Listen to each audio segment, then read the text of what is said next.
Alright, I'm Tyler McAllister. Today I'm talking to you about my favorite sport, basketball. Alright, so how many of y'all have played basketball either on a team or in your driveway? Alright, that's a good portion of y'all. I personally played both for my entire life. I played both for my entire life, so with that experience, as well as the research I've done, I feel credible enough to talk to y'all today.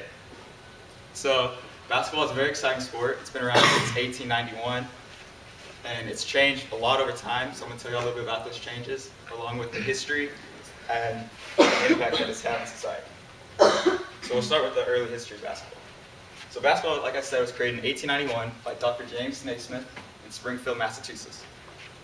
Naismith was given the challenge to create a task that could keep his students active during the cold winter months in Massachusetts. He had 14 days to come up with this idea for his boss, and in 14 days he came up with this kind of nifty idea using pre-existing ideas from other sports as well as supplies he had sitting around. His idea was to take these two peach baskets, which is hard to see, and nail them to the overhead track around on the opposite sides of gymnasiums. You then have the students take the soccer ball and try to shoot the ball into those baskets. That's how basketball was made. So like any game, there were rules.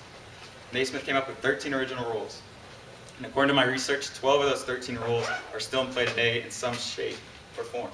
The only rule that's not there anymore is you weren't allowed to dribble when it was first created. You can only pass the ball. So that rule is also gone now. So now that you know a little bit about the history, we'll talk about how the game has changed and evolved. So some of the changes in the game. I'm going to talk about three major ones, the first one being the basketball itself. This one on the left was the first basketball that wasn't a soccer ball that they used. As you can see, it has laces such as a football would have, and they used that for many years until Spalding came up with a new idea to use these other ones, which is for the men's, women's, and the international league. The second change was, when the game first started, it was 9 players. But then Naismith had 18 players, so this allowed for everyone to play at the same time. As you can see, they're set up in a soccer-like formation, but nowadays they only have 5 players, which are allowed to run and move around the court however they want. The third change was the backboard. When the game first started, there was no backboards, just the peach basket. Well, this allowed for students, as you can see standing there, could swat the ball or kick it or mess with people when they were playing. So Naismith came up with the idea, well, put a piece of wood back there and that will stop them from doing it. So as you can see, we had the wood one, but nowadays it's evolved into these really high-tech ones that light up and can sense when the ball hits the board in the rim. So also with the growth and expansion of basketball around the world, we started to see different organizations form. We have the NCAA, which is the college level, the NBA, which is the men's professional level, the WNBA, which is the women's professional level, and the FIBA, which is the international version of basketball. So the last point I want to make is the impact basketball has made. So basketball has kind of made a cultural influence, and some places more up north, such as Duke and North Carolina, basketball is life. Like down here it's football, up there it's basketball. They live for it and breathe for basketball season. Also, many books and movies have been made, such as Space Jam and Hoosiers.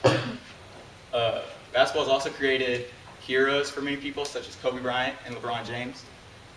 Aside from heroes and all that stuff, companies such as Nike, Adidas, and Reebok have made millions off of selling basketball-related products. Which brings me to my other point, the economical impact that the basketball has made. Basketball has created many jobs, coaching, trainers, everything. There's tons of jobs related to basketball. Also, according to the NBA.com and David Stern, which is the commissioner, the NBA last year made $5 billion revenue. So that's $5 billion on top of everything they spend.